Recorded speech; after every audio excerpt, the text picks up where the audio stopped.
بسم اللہ الرحمن الرحیم۔ جو لوگ کہتے ہیں کہ ہماری دعائیں قبول نہیں ہوتی ہیں، وہ لوگ حضرت علی رضی اللہ تعالی عنہ کا یہ فرمان ضرور سن لیں۔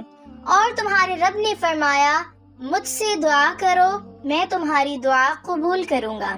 امام فخر الدین رازی رحمۃ اللہ علیہ فرماتے ہیں، یہ بات ضروری طور پر معلوم ہے کہ قیامت کے دن انسان کو اللہ تعالیٰ کی عبادت سے ہی نفع پہنچے گا، اس لیے اللہ تعالیٰ کی عبادت میں مشغول ہونا انتہائی اہم کام ہے۔ اور چونکہ عبادات کی اقسام میں دعا ایک بہترین قسم ہے، اس لیے یہاں بندوں کو دعا مانگنے کا حکم ارشاد فرمایا گیا۔ ترجمہ، اور تمہارے رب نے فرمایا، مجھ سے دعا کرو میں قبول کروں گا۔ بے شک وہ جو میری عبادت سے اونچے تکبر کرتے ہیں ان قریب جہنم میں جائیں گے ذلیل ہو کر۔ اور تمہارے رب نے فرمایا، مجھ سے دعا کرو میں تمہاری دعا قبول کروں گا۔ دعا مانگنے کی ترغیب اور اس کے فضائل۔ کثیر احادیث میں بھی دعا مانگنے کی ترغیب دی گئی ہے، یہاں ان میں سے 2 احادیث ملاحظہ ہوں۔ حضرت عبداللہ بن عمر رضی اللہ تعالی عنہما سے روایت ہے، حضور اقدس صلی اللہ علیہ وسلم نے ارشاد فرمایا، دعا ان مصیبتوں میں نفع دیتی ہے جو نازل ہو گئی، اور جو ابھی نازل نہیں ہوئی ان میں بھی فائدہ دیتی ہے۔ تو اے لوگو، تم پر لازم ہے کہ اللہ تعالیٰ سے دعا کرو۔ حضرت ابو ہریرہ رضی اللہ تعالی عنہ سے روایت ہے کہ رسول کریم صلی اللہ علیہ وسلم نے ارشاد فرمایا، جو آدمی اللہ تعالیٰ سے سوال نہ کرے تو اللہ تعالیٰ اس پر غضب فرماتا ہے۔ اکثر ہے کہ ان کی دعا قبول نہیں ہوتی، وہ سوچتے ہیں کہ ہماری دعائیں ضائع جا رہی ہیں، حالانکہ دعا ضائع نہیں جاتی، بلکہ ہمیں مانگنے کا سلیقہ ہی نہیں آتا۔ ناظرین، ایک مرتبہ حضرت علی رضی اللہ تعالی عنہ سے ایک شخص نے پوچھا کہ میری دعا قبول نہیں ہوتی، تو آپ رضی اللہ تعالی عنہ نے فرمایا کہ اے اللہ کے بندے، جب بھی دعا کرو تو 3 کام ضرور کرو۔ نمبر 1، غائب کے لیے دعا مانگو تو آپ کی دعا بھی قبول ہوگی۔ نبی اکرم صلی اللہ علیہ وسلم نے ارشاد فرمایا، غائب کی دعا ہی غائب کے لیے قبول ہوتی ہے۔ نمبر 2، جب بھی دعا مانگو تو نبی اکرم صلی اللہ علیہ وسلم اور ان کی آل اولاد کو بھی یاد رکھو۔ دعا کے اول اور آخر میں درود شریف پڑھا کرو۔ جس دعا کے اول اور آخر میں درود شریف پڑھا جائے گا وہ دعا بھی قبول ہوگی۔ نمبر 3، دعا میں اپنے نبی حضرت محمد صلی اللہ علیہ وسلم کو ضرور یاد رکھا کریں۔ جب بھی دعا کریں تو ان کے لیے بھی دعا مانگے، اس سے رب کو پیار آتا ہے اور وہ دعائیں قبول کرتا ہے۔ احادیث مبارکہ میں دعا کی قبولیت کے اوقات بھی بتائے گئے ہیں۔ دعا کی قبولیت کے چند اوقات یہ ہیں۔ آپ صلی اللہ علیہ وسلم نے فرمایا، تہجد کے اوقات مانگی گئی دعا قبول ہوتی ہے۔ تہجد کا وقت رات کا آخری وقت ہے، اس وقت لوگ خواب غفلت میں ڈوبے ہوتے ہیں، کچھ لوگ گہری نیند میں مست ہوتے ہیں اور کچھ لوگ اس وقت ہی سونے کی تیاری کر رہے ہوتے ہیں اور آنکھیں نیند سے بوجھل ہوتی ہیں۔ اس وقت جب کوئی بندہ قربان کر کے اپنے رب کی بارگاہ میں کھڑا ہوتا ہے اور دعا مانگتا ہے، رب کے حضور گڑ گڑاتا ہے اور فریاد کرتا ہے، تو حدیث کے مطابق اس کا رب اس کی دعا ضرور سنتا ہے اور بندے کی جائز خواہشات کو ضرور پورا کرتا ہے۔ تہجد کی نماز لاڈلی نماز ہے، اس وقت جو دعا مانگی جائے وہ ضرور قبول ہوتی ہے۔ یہی وہ وقت ہوتا ہے جب اللہ تعالیٰ آسمانی دنیا پر آ کے کہتا ہے، کوئی ہے مجھ سے مانگنے والا کہ میں اسے عطا کروں، کوئی رزق کا طالب میں اسے رزق عطا کروں، کوئی مغفرت کا طالب میں اس کی مغفرت کروں۔ اس وقت جو لوگ جاگ رہے ہوتے ہیں، اپنے رب سے مانگ رہے ہوتے ہیں، ان کی مرادیں پوری ہو جاتی ہیں، اور جو سوئے ہوتے ہیں وہ شکوہ کرتے ہوتے ہیں وہ شکوہ کرتے رہ جاتے ہیں کہ اللہ تعالی ہماری دعائیں سنتا ہی نہیں۔ دوسرا وقت سجدے کا ہے۔ سجدے کی حالت میں مانگی گئی دعا قبول ہوتی ہے۔ انسان کے لیے سب سے مشکل کام کسی کے سامنے جھکنا ہوتا ہے۔ عزت دار لوگ کسی کے سامنے نہیں جھکتے، وہ پیشانی کو جھکانا ذلت سمجھتے ہیں۔ وہ جان دے دیتے ہیں مگر کسی کے سامنے گردن نہیں جھکاتے۔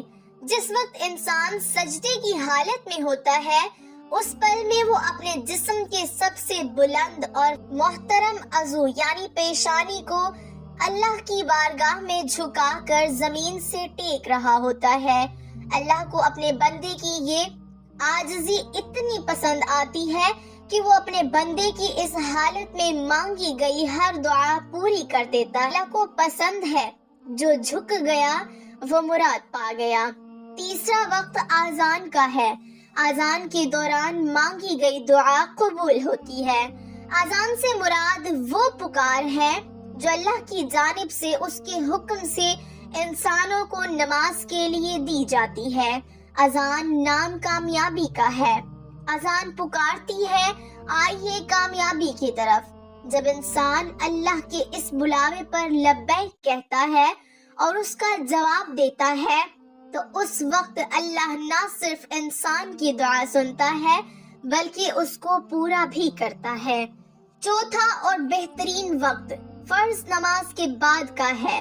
فرض نماز کے بعد جو دعا مانگی جاتی ہے وہ دعا ضرور قبول ہوتی ہے۔ اللہ نے انسانوں پر دن میں 5 نمازیں فرض کی ہیں۔ ہم نے فرض کی ادائیگی کی اور بھاگ نکلے، نہ اللہ کو یاد کیا اور نہ ہی کچھ مانگا، جلدی سے آئے اور جلدی سے نکل گئے۔ یہ اہتمام کا وقت ہوتا ہے۔ اس وقت جو دعا مانگی جائے وہ بھی قبول ہوتی ہے۔ پانچواں وقت بارش کے بعد کا ہے۔ بارش کے بعد جو دعا مانگی جائے وہ دعا بھی قبول ہوتی ہے۔ بارش اللہ پاک کی رحمت ہے۔ بارش پیاسی زمین کو سیراب کرتی ہے۔ بارش بنجر زمین کو لہلہاتے سبزے سے بھر دیتی ہے۔ بارش مردہ زمین میں روح پھونک دیتی ہے، بند چشمے جاری کر دیتی ہے، اللہ کی ہر مخلوق کے لیے خوشی اور راحت کا سبب بن کر برستی ہے۔ ایسے وقت میں اللہ تعالیٰ انسان کی دعاؤں کو قبول فرماتے ہیں۔ رحمت کے موقع پر رحیم کو یاد کیا جائے تو وہ ضرور سنتا ہے۔ چھٹا وقت کا ہے۔ سفر کے موقع پر کی گئی دعا بھی قبول ہوتی ہے۔ مسافر اللہ کا مہمان ہوتا ہے۔ رب اپنے مہمان کی دعا کو رد نہیں کرتے۔ آج کے دور میں ہم مسافروں سے تنگ آ جاتے ہیں، انہیں پوچھتے نہیں جب ہماری یہ حالت ہوگی تو ہماری دعا کیسے قبول ہوگی۔ ساتواں وقت افطار کا ہوتا ہے۔ افطار کے وقت مانگی گئی دعا ضرور قبول ہوتی ہے۔ روزہ واحد عمل ہے جس کے بارے میں اللہ تعالیٰ نے فرمایا کہ اس کی جزا میں خود دوں گا، اور دوسرا معنی علماء نے کیا کہ روزے کی جزا رب خود ہے۔ روزے کی حالت میں انسان سارا دن بھوکا رہتا ہے، حلال چیز کو بھی نہیں کھاتا۔ افطار کے وقت اللہ سے دعا مانگتا ہے تو اللہ تعالیٰ روزے دار کی دعا قبول فرماتے ہیں۔ ہمیں دعا مانگنی چاہیے، دعا ضائع نہیں جاتی، عاجزی بھی ہونی چاہیے۔ عاجزی اللہ کو پسند ہے، رونے والی آنکھ بھی اللہ کو پسند ہے۔ ہم رو کر مانگیں گے تو اللہ ضرور سنے گا۔ حضرت موسیٰ علیہ السلام کے دور میں قحط آیا، بارش نہیں ہو رہی تھی۔ لوگوں نے حضرت موسیٰ علیہ السلام سے دعا کا کہا۔ آپ نماز پڑھنے گئے، دعا مانگی تو اللہ کی طرف سے جواب آیا، اے موسیٰ، آپ کی مجلس میں ایک ایسا شخص بیٹھا ہے جو میرا نافرمان ہے، وہ جب تک اس مجلس سے اٹھ نہیں جاتا تب تک بارش نہیں ہوگی۔ حضرت موسیٰ علیہ السلام نے اللہ تعالیٰ کی بات مجمع میں بتائی کہ جو بھی خدا کا نافرمان ہے وہ اٹھ جائے تاکہ بارش ہو۔ کوئی نہیں اٹھا۔ دوسری بار کہا تب بھی کوئی نہیں اٹھا۔ تیسری بار کہا تب بھی کوئی نہیں اٹھا۔ یہ جو نافرمان شخص تھا اس نے ہونٹ ہلائے بغیر دل ہی دل میں اللہ تعالیٰ سے دعا مانگی اور اللہ تعالیٰ نے معاف کر دیا، کوئی اٹھا بھی نہیں اور بارش ہو گئی۔ حضرت موسیٰ علیہ السلام نے اللہ سے پوچھا کہ یہ کیا ہے؟ تو اللہ تعالیٰ نے فرمایا کہ اس نے مجھے راضی کر لیا ہے، سچے دل سے معافی مانگی ہے، میں نے اسے معاف کر دیا اور اس کی دعا سن لی۔ ناظرین، ہمیں اللہ تعالیٰ سے سچے دل سے دعا مانگنی چاہیے، دعا ضائع نہیں جاتی، ہمیں مانگنے کا سلیقہ ہی نہیں آتا۔ جس دن ہم نے دعا مانگنا سیکھ لیا اس دن ہماری دعا رد نہیں جائے گی۔ حضرت موسیٰ علیہ السلام کا امتی خاموشی سے دل ہی دل میں اللہ سے معافی مانگتا ہے اور کسی کو خبر نہیں ہونے دیتا، پھر بھی اسے معافی مل جاتی ہے۔ ہم تو امت محمدیہ ہیں، ہماری دعائیں رب کیوں سنے گا؟ بس اللہ پر کامل یقین کر لیں اور سچے دل سے دعائیں مانگیں، اللہ تعالیٰ ضرور سنے گا۔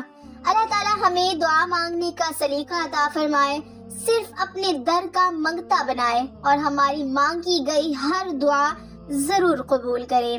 آمین۔ ناظرین، کمنٹ باکس میں آمین ضرور ٹائپ کریں۔